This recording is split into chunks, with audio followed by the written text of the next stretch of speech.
Thank you for watching this e-training module on rehosting licenses. To begin, navigate to the link below and log in to the Geospatial licensing portal. At the top of the page, make sure the version is set to 16.0. Find a license that's been previously claimed for one machine and you would like to rehost for another machine. Mouse over the tool icon and select Request Rehost. A dialog box will be displayed asking for the reason you are requesting a rehost.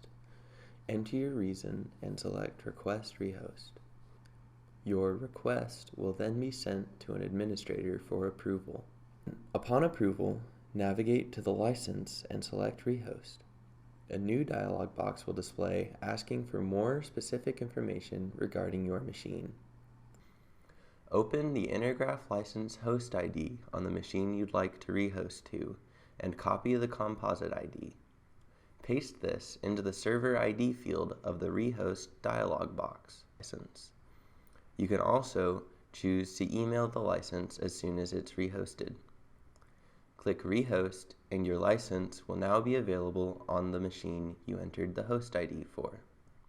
Thank you for watching this e-training module from Hexagon Geospatial. For more information on licensing, please visit community.hexagongeospatial.com. For more e-training, visit hexagongeospatial.com/e-training.